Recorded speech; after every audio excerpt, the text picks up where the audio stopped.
Bismillahirrahmanirrahim. Assalamualaikum warahmatullahi wabarakatuh. Perkenalkan, saya Rahima Nur Syahidah dari kelas IAT 2C.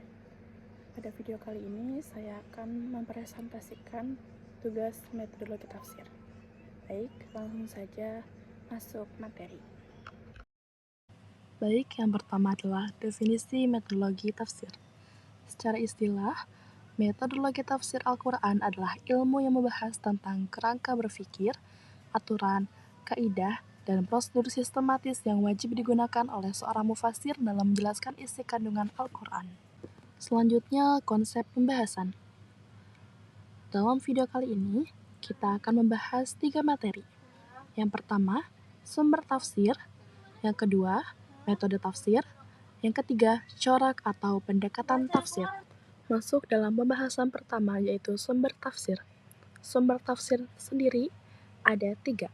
Yang pertama, tafsir bil ma'sur, yaitu penafsiran Al-Quran yang berdasarkan dari Al-Quran itu sendiri, hadis Nabi, dan ijtihad sahabat ataupun pendapat para tabi'in. Yang kedua, tafsir bil ra'i, yaitu penafsiran Al-Quran yang bersumber dari ijtihad, penalaran akal, dan analisis seorang mufasir yang hanya berpegang pada pemahaman dan penyimpulan mufasir itu sendiri. Dan yang ketiga, tafsir bil isyari, yaitu penafsiran Al-Quran yang berasal dari mengungkapkan makna isyarat tersembunyi atau makna batin di balik teks lahiriah ayat. Selanjutnya ada 4 otoritas tafsir bil ma'sur. Yang pertama, penafsiran terbaik, yaitu penafsiran yang bersumber dari Al-Quran itu sendiri. Yang kedua, penafsiran Al-Quran melalui hadis Nabi yang berfungsi sebagai penjelas. Yang ketiga, penjelasan sahabat yang dipandang sebagai orang yang banyak mengetahui Al-Quran. Dan yang terakhir, penjelasan tabi'in yang dianggap sebagai orang yang bertemu langsung dengan sahabat. Selanjutnya, otoritas tafsir bil ra'i. Otoritas tafsir bil ra'i ada pada ijtihad sang mufasir sesuai dengan keilmuan yang melatar belakangi sang mufasir. Hukum tafsir bil ra'i. Tafsir bil ra'i yang diterima dengan syarat tidak memaksakan diri untuk mengetahui makna ayat. Kemudian tidak menafsirkan ayat yang maknanya otoritas Allah Subhanahu wa taala. Kemudian tidak menafsirkan dengan hawa nafsu. Selanjutnya tidak menafsirkan untuk mendukung suatu mazhab, dan yang terakhir tidak menafikan inilah maksud ayat. Bil ra'i yang ditolak yaitu tafsir yang tidak memenuhi syarat-syarat yang telah disebutkan. Selanjutnya, tafsir bil isyari. Hukum tafsir bil isyari. Bil isyari yang diterima dengan syarat tidak bertentangan dengan makna zahir ayat, maknanya sendiri sahih, kemudian pada lafaz yang ditafsirkan terdapat indikasi bagi makna isyari tersebut. Dan yang terakhir, antara makna isyari dengan makna ayat terdapat hubungan yang erat. Apabila syarat-syarat tadi tidak dipenuhi, maka tafsir isyari tidak dapat diterima atau dilarang. Selanjutnya, macam-macam tafsir isyari. Tafsir isyari ada 2. Yang pertama, isyari al-khafi, yaitu tafsir yang hanya bisa diketahui oleh orang-orang yang bertakwa, soleh, dan orang yang berilmu ketika membaca Al-Quran. Maka mereka ketika membaca suatu ayat akan menemukan beberapa arti. Yang kedua, al-isyari al-jali, yaitu isyarat yang jelas. Jadi isyarat yang terkandung dalam ayat kauniyah dalam Al-Quran yang mengisyaratkan dengan yang jelas berbagai pengetahuan yang. Pembahasan yang kedua yaitu metode tafsir. Metode tafsir ada 4. Yang pertama, metode tafsir tahlili. Yang kedua, metode tafsir ijmali. Yang ketiga, metode tafsir maudhu'i. Dan yang terakhir, metode tafsir muqarron. Lanjut pada pembahasan metode tafsir tahlili. Secara umum, tafsir tahlili merupakan penafsiran Al-Quran dengan penyampaian secara lengkap, analisis yang panjang, dan menjelaskan persoalan dari berbagai aspek. Karakteristik metode tafsir tahlili. Yang pertama, pembahasannya memuat makna lafaz, ijaz, balaghah, munasabah, asbabun nuzul, terkadang qiraat juga, kisah-kisah Israiliyat, dan lain-lain. Kedua, memberikan kesimpulan makna dari berbagai aspek, fikih, syariat, akhlak, tasawuf, keilmiahan, akidah atau tauhid, perintah, larangan, janji, ancaman, dan lain-lain. Kemudian terkadang mirip dengan ensiklopedia karena saking luasnya pembahasan. Dan terakhir, dari segi teknik penulisannya lengkap 30 juz, dimulai dari surah Al-Fatihah hingga surah An-Nas. Berikut keunggulan dan kelemahan tafsir tahlili. Keunggulannya, kaya akan ide dan informasi.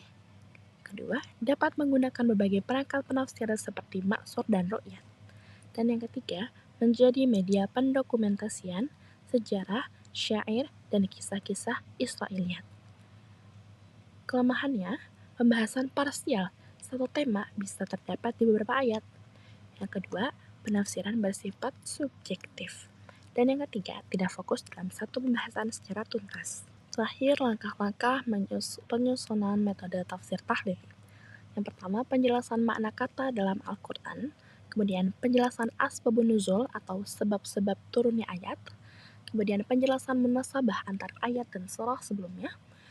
Kemudian, penjelasan i'rab ayat dan macam-macam qiraat ayat. Selanjutnya, penjelasan kandungan balaghahnya dan keindahan susunan kalimatnya. Kemudian, penjelasan hukum fikih yang diambil dari ayat. Dan yang terakhir, penjelasan makna umum dari ayat dan petunjuk-petunjuknya. Yang kedua ada metode tafsir ijmali.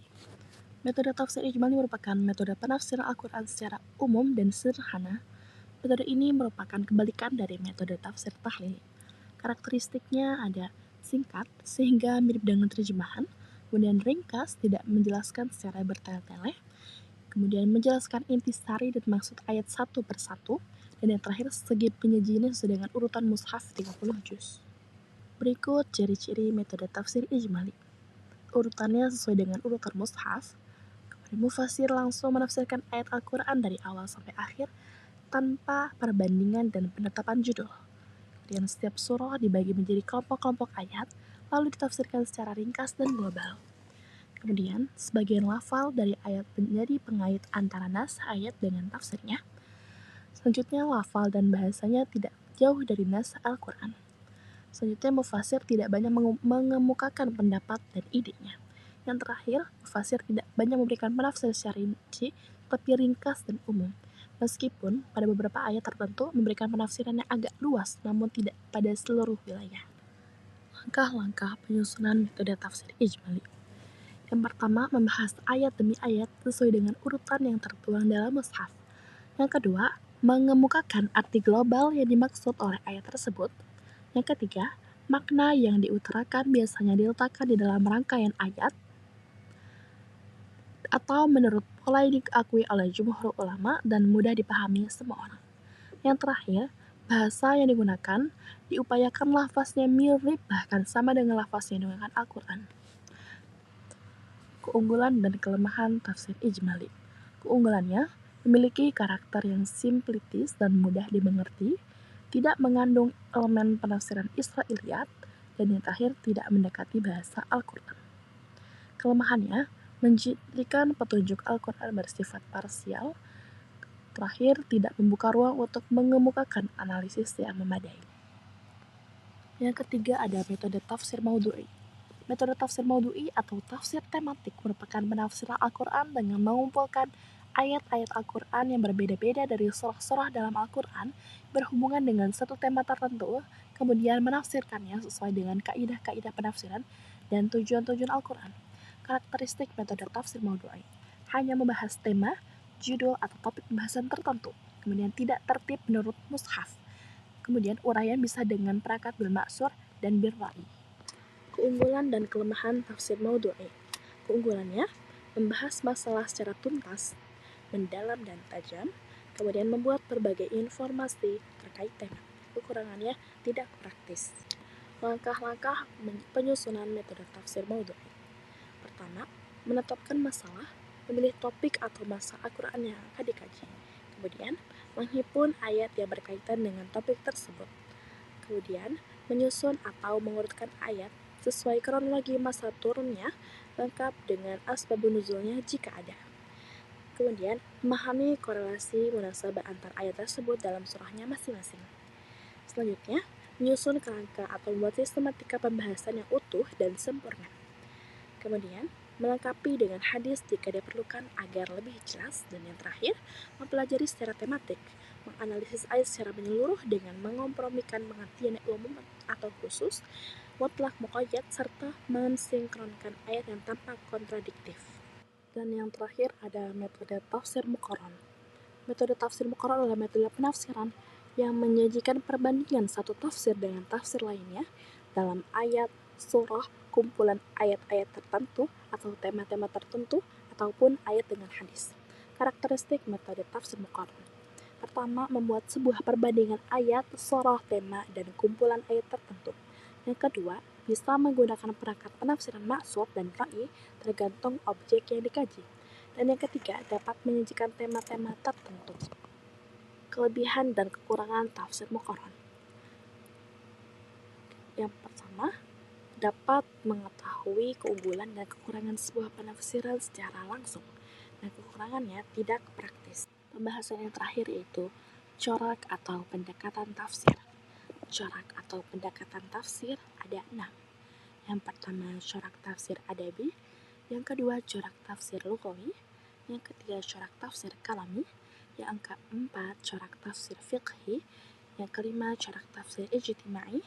Dan yang terakhir, corak tafsir ilmu. Berikut pengertian dari corak-corak tafsir. Yang pertama, corak tafsir adabi, yaitu corak penafsiran Al-Quran yang berfokus pada keindahan bahasa, sastra, dan kemujizatan redaksi Al-Quran. Yang kedua, corak tafsir lughawi, yaitu corak penafsiran Al-Quran secara lughawiyah atau sebuah pendekatan aspek kebahasaan yang cakupannya termasuk uslub serta kaidah dalam bahasa Arab. Kemudian corak tafsir kalami, yaitu corak penafsiran Al-Quran yang berkaitan dengan persoalan-persoalan teologis dan biasanya dipengaruhi oleh pandangan akidah atau madhab tertentu yang dianut sang mufasir.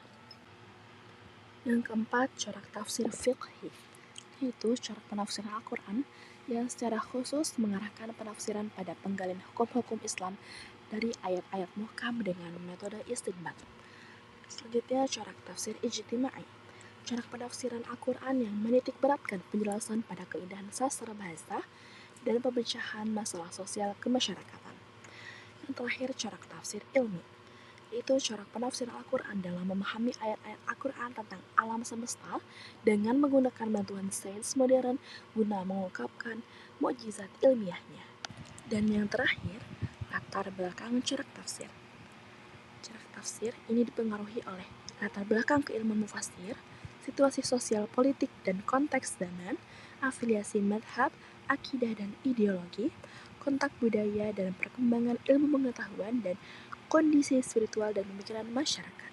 Mungkin cukup sekian yang dapat saya sampaikan, kurang lebihnya mohon dimaafkan.